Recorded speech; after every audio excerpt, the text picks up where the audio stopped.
Hello, hello. Welcome to Courage Becomes Her, where we connect and share real life stories. I'll talk with women whom I love and I'm inspired by, women who are experiencing life just like you and me. I'm excited for us to gather together and cultivate confidence, courage, and joy in life and work.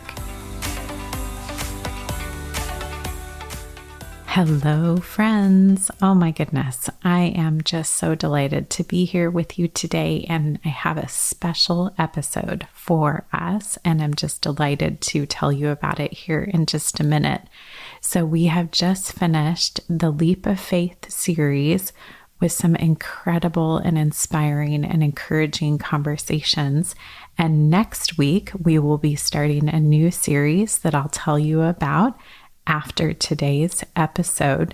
So today, to kind of bridge us and take a little break in between our series, I have a really, really special treat for you today. So recently, my friends Rob and Joanna Teigen asked me to join them for a conversation on their podcast called Growing Home Together. And so in today's episode for Courage Becomes Her, I'm going to actually bring you the conversation that Rob and Joanna and I had on their podcast. So bringing this episode of Growing Home Together to you, the Courage Becomes Her community. So Rob and Joanna have been married for over 30 years. They have 5 kids, as well as a daughter-in-law and a grandson, and are just big believers in marriage and family and bringing resources to us to help us to grow healthy relationships with each other, as well as with God. They're authors and speakers and podcasters. They have written dozens of books that are focused on helping you to have resources for your marriage and your family. And they're just delightful people whom I'm so grateful to have in my life.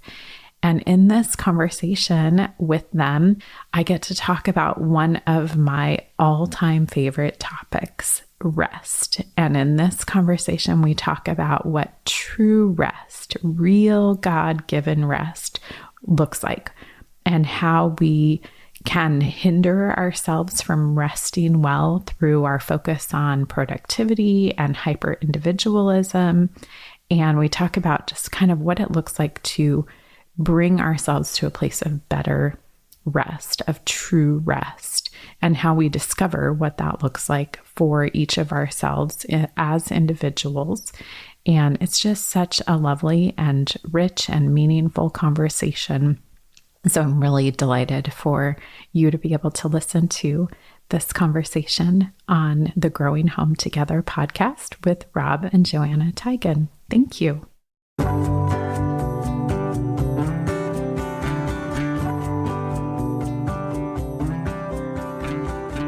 Hey, I'm Rob Teigen. And I'm Joanna Teigen. Rob and I have been married over 30 years and share an addiction to coffee, bookstores, and Christmas music. We often debate how many dogs are enough and who should win The Voice every season. We're a neat freak married to a not-so-neat freak, an explorer to a homebody, and an introvert to a people person. But we do agree that our vows are for always, children are a gift, and prayer is powerful. Our hope through this podcast is that we can walk with you in caring for the soul of your family. Thanks for being here. Hi, friends. I have a very vivid memory of what my life was like for us about 15 years ago. I was homeschooling all 4 of our kids all day, and I was working nights to pay for all of their curriculum and activities. And I remember back then how I had crafted a life that was meant to allow me to pour my time and my heart into our family. But at the end of each day, I was completely exhausted. And worse, I couldn't even remember at the end of the day having made eye contact with our children. And I couldn't point to moments of snuggling on the couch or having relaxed moments just to talk or to play, because I was so busy working for my family that our actual relationships were suffering. Yeah, and that pattern is really hard to break. We've noticed over time we can be so busy doing things that are good, but the best things like our relationships with God and each other fall to the wayside. And when that happens, we feel stressed, overwhelmed, and eventually we get burnt out. And we forget to care for our souls with the things that really matter most. Right. And from talking to other couples, we know that feeling of overwhelm is really a struggle for everybody. But we know from Scripture that this is not by God's design. He invites us into a life where we can work with purpose and passion and with a deep sense of peace and rest at the same time. So today, we're going to explore how to move into that kind of life with our families. Yeah, and to help us do that, we're excited to welcome our guest, Dr. Laurel Emery, to the show today. Laurel is a writer, a speaker, a podcaster, an accomplished business and leadership coach. Her heart is centered on helping her clients cultivate confidence and joy in life and work. Thank you, Laurel, for joining us today. Rob and Joanna, thank you so much for inviting me to join you. Well, Laurel, I think when we met you a few years ago as our own coach, I had a pretty poor definition of what it meant to be successful because I was measuring success and, really my sense of worth by how much productivity I could cram into my week. Why do you think that we tangle up our personal value with how busy or productive we are? Kind of the crux of the problem for us is that we seem to only value the things that we can measure. So this, place that we find ourselves in is in a culture that values productivity, but we can move into this place of works orientation or even earn respect. I think there's something that in our culture, like we just don't respect people for being people and humans and walking in life, that it's like there has to be that measurable piece to it. So I really appreciate that you said that because it allows us to move to this place of, okay, well, what about the things that aren't measurable necessarily? The relational components, the spiritual components, the emotional components that aren't necessarily check the box sort of a thing. So I think, that's part of, where we find ourselves is that we're overvaluing our productivity and what is measurable. That makes a lot of sense. Yeah. And I think, at least for me, I know it's clear that I can easily get kind of a messed up idea of what success really is. But I think often we have the wrong idea of what rest looks like too. And, we can see it as this block of time, either having a personal day or going on a vacation or getting to the weekend as fast as we can. But that kind of rest doesn't really change us or restore our souls. I love what Mark Buchanan says. Leisure is what Sabbath becomes when we no longer know how to sanctify time. Leisure is Sabbath bereft of the sacred. So how would you describe the kind of true rest that God has in mind for us? Yeah, gosh, it's such a big question, but a good one, Rob. I think we're so hyper-focused on that Sabbath day. And I think that I love that Rest of God book of his. But I think that that's part of what he's trying to point out to us is that it's about finding that in our lives as a whole and being able to just live in that constant place of, I hate to use the word contentment because it opens up such a, can of worms, but it is that it's being able to find that peace, find that rest, find that contentment in all aspects of our life. And that's not to take away from the value and importance and necessity. And for us as believers, the obedience of an actual Sabbath day, but looking at, just all along, what does that look like for our lives as a whole? And I think one of the things that I've thought quite a bit about, and I wish that we would study it more, I think Tim Keller is someone who talks quite a bit about it, is we're so hyper-focused on individualism that causes us to move to this place of feeling like we have to do it all because it rests on our shoulders as individuals. Like, we are in a place as a culture, as a country, where the level of trust in one another is so low. And so we're having, like, Joanna, back to your original story of when you were working nights, and trying to pay for the curriculum for the kids. Like, there's all of these components within that are saying, I have to do all of this. It's all on my shoulders. It's all my responsibility, versus being able to say, Lord, what is it that you have for me? How can I be filled, be in a place of rest, be in a place of contentment, where I'm not having to feel like it's all my responsibility? And I think over the years, my work as a coach has transformed into only working with women. And as I have worked more and more with women over the years, I see this showing up so much of that. We're feeling like it's all our responsibility, that we have to do it all, that because we can do it all, or we're capable, then that means that we should do it all. And so then that moves us back into that place where we can't even accept that invitation to rest, because we're so focused on our responsibilities, our duties, our obligations, on us doing it ourselves, because we're not trusting someone else to participate in it with us, or we're not trusting God to take care of us in even a supernatural way. Mm-hmm. That's really good. And just as you were talking, I was thinking sometimes even maybe that why we've kind of put our rest in these kind of blocks of time, like vacation and things like that. Not that those are bad, but I don't know if you're like me, but a lot of times when we come back from vacation, we're not fully rested. I mean, we usually have to do about 3 weeks worth of work leading up to vacation, and then we're about 3 weeks behind when we get back. And so, as you were talking, I'm thinking, vacation is another thing that we can put that in the category of rest, but it's something we can control. We plan the vacation, we do all these things. And, God intended, I think, for us to have rest as a regular rhythm of our lives. That's how he built us, to come back to him, to restore us and replenish us. And like you said, put our trust back on him and put it back in his hands, that he's the one in control. So I love that. Yeah. Yeah. And you're making me think about today, actually, because I'm actually heading in for an outpatient surgery tomorrow, and I'm having a forced break for a few days, right? And I've had people tell me, hey, embrace it, make it all about you, put your feet up, But I've actually found a lot of stress around that, because it's exposing kind of that inner push to just do and do and do.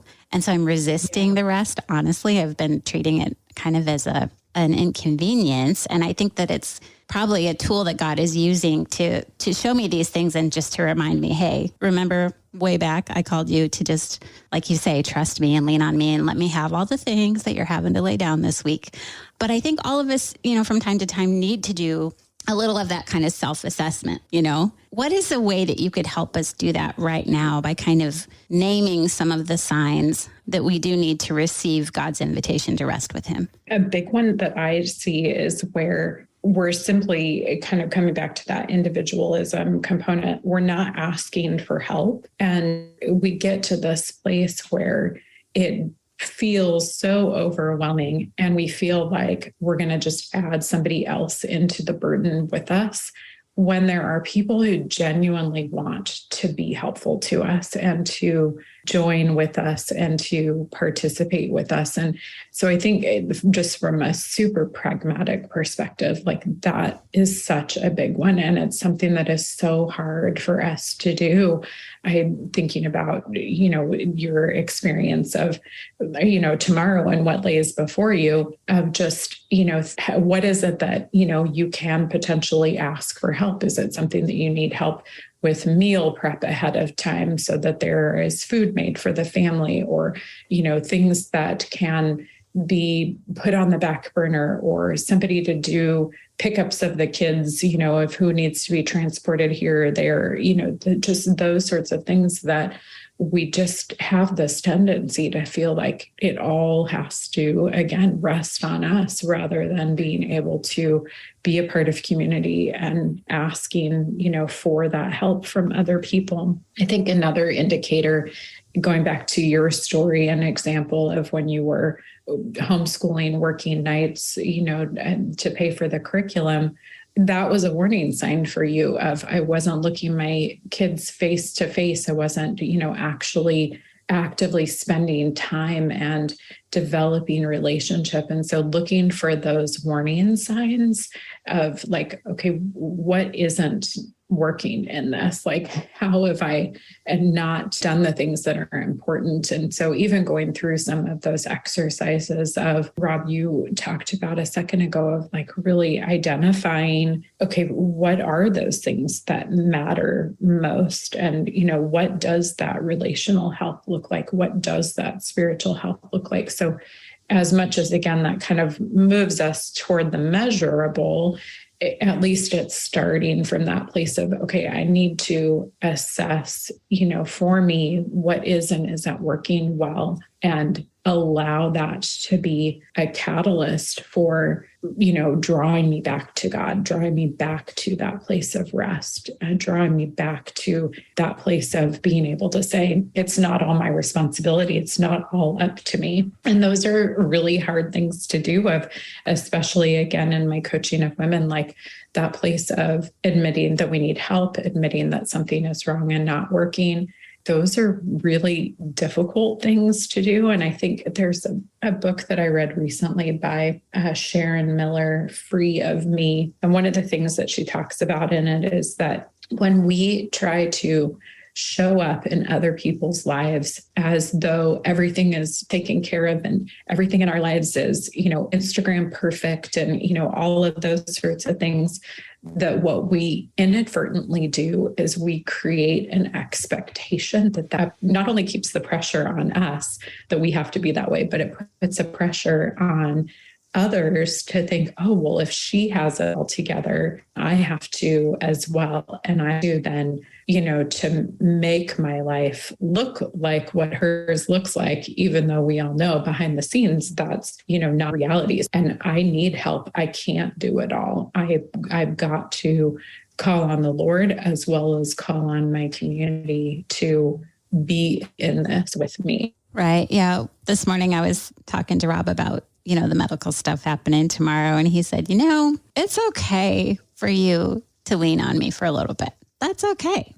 And it got me thinking, I don't know how many people listening, your love language is acts of service, but it's very easy to kind of channel all of your love and affection into what you're doing for each other. So what happens when that ability is maybe lifted for a little bit? I mean, I'm kind of thinking this could be a sweet time, actually. I feel like I can't do for him, but what a chance to show love for each other in maybe some fresh ways. So yeah, taking a break from all the doing could be the best thing for a marriage, don't you think? Yes, indeed. Absolutely. And I think what you said a minute ago too is good from the perspective of there are components that maybe are forced upon us, that God says, hello, like you're not quite getting it. You're not quite listening. And so I'm going to, force you into that place, whether it's, through a medical procedure or through getting sick. I mean, getting sick is a big one for us. Like we look at it so much as an inconvenience, but oftentimes I believe that is God saying to us, like, you're overdoing it. You are not, focusing on what I want you to be focusing on. And I'm going to force you into a position of, having to really kind of take that step back and to be able to say, nope, you need to slow down, and that here are the benefits that are going to happen from that. Whether, as you just said, Joanna, that's a reconnection with your spouse in a way that you need, or allowing your spouse to use their gifts or someone else to use their gifts in a way that blesses you and encourages you. I think that's a whole other topic that have just such goodness in letting someone else's gifts be utilized by us, saying no or asking for that help. I love that. Yeah. And I love that you brought in the community piece to it, because that's something I hadn't even thought of. And I think that probably goes back to what you were saying earlier with kind of our individualistic. We just naturally think rest is about me. And am I taking that rest? And am I taking, whether it's the Sabbath or the vacation or whatever, am I doing that? And you just brought in that important piece to remember that, transformation happens in community.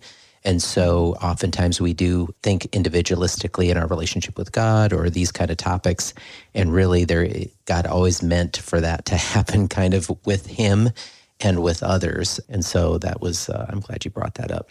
So I also love how you describe yourself. You say you're a contemplative and intellectual naturalist, which is a title I've not heard before, but what does it mean to have a contemplative life like you've found for yourself? What does that look like? Oh gosh, good question, Rob. So I think that kind of came out of two books that I love that I'll mention super quick. The first one is Gary Thomas, who I think you guys have maybe had on your podcast. He has a book about sacred pathways. And then another one by Bonnie Gray, Finding Spiritual White Space. And primarily in Gary's, he walks through, I think there's 8 different types. I don't remember what he labels them as, but basically like what is your pathway to God and to that sacredness and to worship and rest. And so contemplative intellectual naturalist is kind of an amalgamation of some of what he said, as well as some of what Bonnie talks about in her book, that basically like, I love to be able to spend time in nature and in a way that isn't just adoring nature, but it's studying nature in a way that allows me to be able to see, okay, how is God speaking to me through this? Or the other way around, like being able to utilize my time to focus on how do I learn more about God in a way that, draws in that contemplation, that place of wonder, that place of just being in awe of who he is and what he has created in me and others, in nature, in the earth that he gave us. And, just really understanding that has given me like such a better foundation from which to have rest, because I know now, kind of based on with the help of Gary and Bonnie in their books, like what it is that are the most meaningful ways to me personally to have rest. And I think in this whole topic of rest, that is such a critical and important and beautiful component, is being able to find out like, okay, what does drive me in my desire for rest, my need for rest, my drive for rest. And mine definitely obviously seem much more on the slow introverted side of things, which they are, but there certainly are ones, that Gary talks about that are far more on the, extroverted relational community oriented side of things. And it's just, for me, it's just been a really helpful way to understand what rest can look like for me. And I think for some people, because I'm coming at it from that more introverted side, I think that can potentially be a little bit scary or a little like unnerving to people, like, oh my goodness, so, am I going to have to bury my nose in books all day, sort of a thing in order to connect with God, which is certainly not the case. And I think one of the things that both Gary and Bonnie talk about in their books is like starting from this place of curiosity with yourself, of just wanting to understand how God has woven you and made you and what your uniquenesses are. And he desires to connect with each of us individually, that just because I enjoy the singing, praise, and worship doesn't mean, that somebody else connects with God as meaningfully, through that practice or something like that. So starting from that place of curiosity of, okay, God, what do you have for me in this? Like, what is my connection with you? It's such a cool way to approach it. So I hope that answers your question, Rob. Yeah, it does. And Yeah, I love that because I think we need probably more today than ever to find those kind of things that allow us to slow down and be still and know He is God. I think with all the noise and things around us, I think it's really hard to find that. So I am going to take your words and try to be even more of a naturalist as when I go on my walks and things, because you're right. Those are great opportunities to really hear maybe what God is doing and saying. Yeah. Yeah. And what you're saying, it's making me think how when our schedule is just jammed as full as it can get, what really gets lost is our sense of who we are as God's unique creation and what He has purposed us to do, our true calling, And you were touching on this kind of rediscovery of our identity and our passions and callings. What are some ways to do that?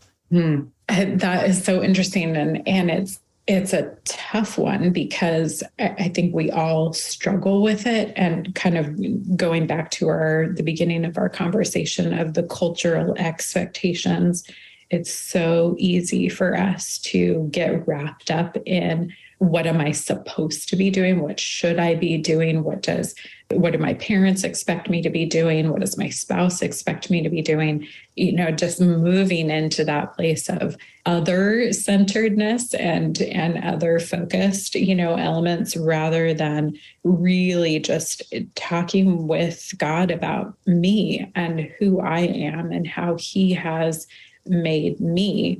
And sometimes, beautiful as it is, like with you guys are a wonderful example, He has that draw you together and you're able to do, work together with your spouse and have that purpose and that calling be something that you get to do together. But for most people, that's not necessarily the case, right? And so being able to, just really through prayer, through tools, just all of the different types of resources, I guess, that are available to us of being able to talk about that. I mean, there's tremendous books about that. Like, obviously, I think we're in that Enneagram era where a lot of Christians are understanding more about Enneagram, following that a little bit more. And so The Road Back to You by Ian Cron and Suzanne Stabile is a really good one to be helpful in that, of just helping you to learn more about you so that you can identify more of what your purpose is. But I think really in my coaching, and you guys know this from our previous conversations, like it's really about drowning, and Rob, you said this a second ago, drowning out the noise of the world, like closing that out, and which includes, what I said a minute ago, the expectations of others, and really being able to put those blinders on and say, like, okay, this is what I'm uniquely gifted and created for. And I'm not going to let the expectations of others crowd that out. I'm also not going to let my fears crowd that out, or my doubts about myself or insecurities about myself, which that's a whole other topic, obviously, right, of how difficult that is. But being able to keep our eyes fixed on Jesus. And again, because we have, this culture that is so fixated on productivity and measurement, we could really struggle, with believing that the purpose that we have, or that we believe He has given us, is what is for us. But we're just, again, kind of coming to that trust and resting in Him, that He is our good Father and that He wants and desires and is working for the best for us. And that just really becomes an anchor in, difficult seasons, and when we're questioning our purpose or questioning our gifts. Yeah, I love that. And that really interrupts that mindset that our work is a threat to our sense of peace and rest. Instead, our work is what we do unto the Lord because we're doing it with Him, no matter what it is. And really, I think with that, it's easy to think that to be at rest, we do have to just somehow leave our work at the door, right? How would you say that a better focus on our spiritual and our emotional and our relational selves is actually going to help us work more fully and work better? I think, number one, it's just being able to name it and identify it, and to be able to say, okay, I know what this looks like in me. I know what happens for me when I move into that unhealthy place. And so then having that awareness, we're able to then focus on, okay, what are the things that we know help us to move to a better place of health. So just a personal example, just this morning, Corey and I were having an exchange with one another that was beginning to drain me emotionally. We can talk about attachment styles in a minute, but I'm someone that I cannot be emotionally two places at once. And so I was starting to feel my stress increase and tension rise up within me, and kind of beginning to shut down, because I'm sitting there thinking about this conversation that I want to have with you guys, Rob and Joanna. But I'm also having this, emotional conversation with my husband. And so trying to, go to that place where first of just identifying, like, what is my capacity? What do I know about myself? And then being able to understand, okay, what are the ways to provide health back into those areas of focus, whether that's the emotional health, the relational health, the spiritual health. And really, again, it's different for each of us in some ways, but obviously we know too, from a biblical perspective, that there are just fundamentals and foundations that are in that as well. But kind of, it's a cliche, but it's we can't give what we don't have. We can't pour from an empty cup. So being able to identify, okay, what are our capacities? What are the things that drain us? What are the ways that we get triggered? And then how do we reframe those or combat those if it is a combat situation, which sometimes it can be, in a way that's healthy and that provides us with the opportunity to refill our cup. So I think, again, that's kind of, I love, again, Gary Thomas's book, because that really helps to identify, like, how do we focus on, and he covers it overall of, like, if we're focusing on our spiritual health, then obviously there's a natural outpouring to our emotional health, our relational health as well. So that kind of, self-awareness component around those really helps us to, move to that place of better focusing on ourselves in those areas. Yeah, that's good. And I think that's why, as we think through all of this and just the different nuances of coming in and out of that, it's why it's so important, why God gave us rest and emphasized it as such an important piece, because we have the internal pressures we put on ourselves. We have the external pressures that we talked about from others. And then we have all the noise and the busyness, and it can be really hard. I know for me, I get caught up, and then all of a sudden I don't know whose voice I'm listening to. Is this God saying to do this? Is it other people telling me to do this? Is this my own pressure?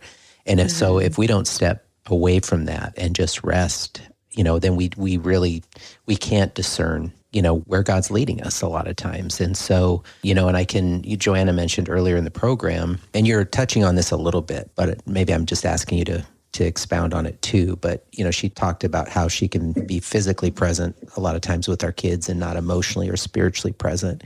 And as a dad and a husband, I can totally relate to that. So, like I said, you kind of touched on this, but what are some practical ways that we can really stay attuned to the people that we love and that we also want to stay connected to also? Yeah, gosh, that's so good for sure. I think talking and communicating is something that is so underrated and undervalued in our society as a whole. And I think it was Henry Cloud maybe who said, 95% of misunderstandings or arguments are the result of a miscommunication. And so I think just, coming back to that place of, like, we're actually talking about things, even when it's scary, even when it's difficult, even when it's uncomfortable, even when me, Laurel, in my avoider attachment style, I want to run the other way and make myself busy and, bury myself in something else rather than, having that difficult conversation. It's inviting that discomfort in knowing that that's what is going to create connection. That is what is going to create that emotional attachment and emotional connection and that healthiness. And I've heard it from numerous other of your guests who you've had on that especially the ones where it's a husband and wife who are sharing together of talking about how it was finally when they connected together and had that conversation and, just shared with each other, like what they were thinking, what they were feeling, like how much that was an eye opener for them and kind of was the stepping over the threshold, if you will, from, one situation into a better space.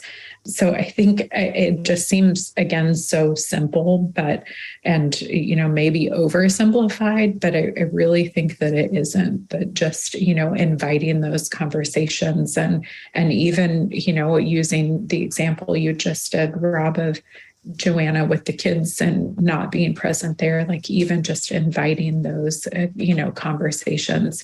And gosh, we're so good even with kids at small talk, versus really just understanding like how are you doing? Like one of the things I talk about when I'm consulting with a potential new client is I don't want the passing in the hallway response from you of how you're doing. Like I really genuinely want to know, how are you doing? And so making space for that with one another. And also figuring out what does that mean for each other. And Joanna, you brought up love languages a few minutes ago. And I think that's, we need to figure out for each other, like what is the way that you best prefer to be communicated with? And how is it that you feel heard? And so I think that was a long rant just on communication, but I think it's one of those things that we can't emphasize it enough. Yeah, no, that's great, because I think too, it really ties back into our overall conversation today, because if we're not participating with God in the gift of rest that he's given us, then we will not have the energy to really hear and really focus on the people that are important to us around us. So, there's often that I know it's kind of cliche because enough people have used it, but that idea of in the plane of putting your oxygen mask on first, Mm-hmm. And so I think that's true in this too, just to really be able to hear and listen to people. If we're just running, not only can we not hear from God, but we can't really hear the people around us either and what their needs are. So thank you for that. Yeah. Well, Laurel, as we're talking, I just in my mind's eye can picture how many of our friends today listening are just feeling spread too thin. And they do feel like they're missing out on the close and intimate relationships that they really want with God and their loved ones. And they're in that huge feeling of overwhelm, but they don't know how to break free and find rest. Like we all are just so eager to kind of cross the bridge into that place. Would you be willing to pray for them right now to experience that? Yes, I would love to. Absolutely love to. Thank you for the opportunity. Yes. Lord, thank you for this conversation today with Rob and Joanna. And thank you for all that you are doing in our lives to draw us to a place of rest. We know that you desire for us to not live lives that are burnt out, stressed out, spread too thin, overwhelmed, that you desire for us to have lives that are full of joy, full of your abundance and your gifts and your grace and your mercy, and full of relationships that are thriving and wonderful and that are filling our cups and filling each other's cups. And I pray for each person who is here and listening with us today, who is struggling in this, that you will encourage them and help them to be reminded that you desire those good things for them. You desire goodness in their lives, and that you will draw them to you. I pray that you will bring them to a place where they sense and experience your love, your presence, your rest, your goodness, and that will encourage them and again draw them to that place where they can feel and experience your rest, and that you will help them through whatever experiences that they're going through to be reminded that they can be present with you, reach out to you in each and every one of those, and be drawn closer to you as well as to others by embracing this place of rest with you. Thank you for this conversation today and for the work that you are doing through Rob and Joanna and Growing Home Together. Thank you, Lord. Amen. Amen. Yeah. Thank you so much for sharing your insight and that prayer with us today, Laurel. And, I know our friends are going to want to connect with you and find out more about your podcast and your writing. And I will say what some of my favorite writings or blogs of yours are when you do. I know you're an avid reader and you give great lists of books to read that you're reading. And so we will make sure that we include the books that you talked about today and maybe any others that you might recommend for those listening. We'll make sure those are in the show notes for everybody. But how can people connect with you online? Oh, thank you for asking. It was super easy to find, laurelemorey.com, LAURELEMORY.com. And certainly would welcome anybody to connect and reach out. And the podcast is Courage Becomes Her. And like you said at the beginning of our conversation, Rob, it's focused on helping women who are just, having an area of need in their life to help them to cultivate confidence, courage, and joy, both in life and work. So thanks so much for sharing that. Thank you so much for that. Before we close, is there any one last word of encouragement that you'd like to leave for everyone? We didn't really touch on it, and it kind of is tangential to everything. But I think one of the things that I'm hearing just a lot in my conversations is this idea of making sure that we are coming from a place of gratitude, and that we are really focusing on gratitude and thankfulness. And honestly, I'm seeing in myself and in others a lot right now that self-pity is our kryptonite, and a lot of us are really being crippled by that in this present moment. So certainly moving to a place of gratitude and thankfulness can help with that. Oh, that is a fantastic reminder. Thank you. Thank you so much for sharing this time with us today, Laurel. Thank you. I'm so grateful that you would invite me to. Yeah. And thank you, friends, for joining us on the podcast today. Rob and I would love to connect with you on our site at growinghometogether.com. We've got some free downloads for you to help you in prayer as a couple, to help you create some memories with your kids, and just all kinds of resources to grow your relationship with God and each other. At Growing Home Together, we're caring for the soul of your family. And growing home together with you. Bye. Bye.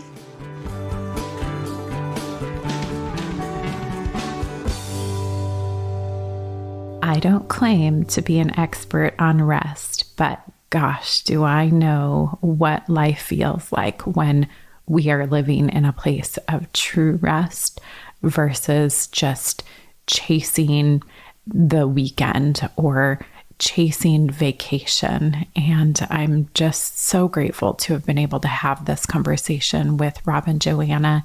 And if you want to talk about rest, reach out to me. Let's do that. It is just something that is so undervalued in our culture as a whole and can have such meaning for you in all areas of life, certainly in physical health and emotional health, like we talked about in this conversation, and definitely in relational health, and certainly in our spiritual health. So I'd love to have a conversation with you about that if finding true rest is something that you are struggling with or have struggled with and could just, use someone to talk about it with. So I'd love to hear from you on that.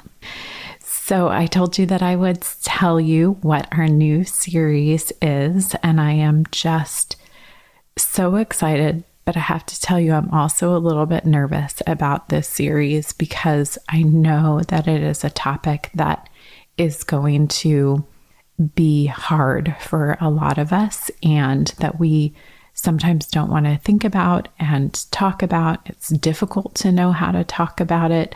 And that's part of what we're going to do in this series is unpack just the difficulties and the hardships and the struggles that exist. So we are going to journey through the blessings and the burdens of marriage.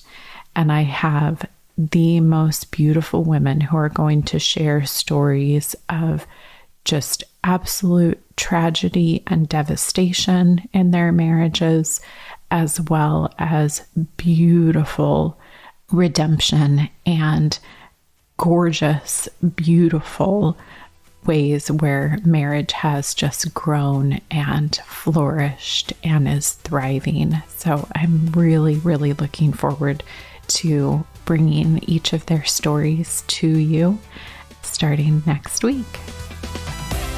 What an honor to help you to cultivate confidence, courage, and joy in your life and work. Thank you so much for inviting me to journey with you. I look forward to being back with you next week where we'll hear another story from a woman whom I love and am inspired by and look forward to learning from.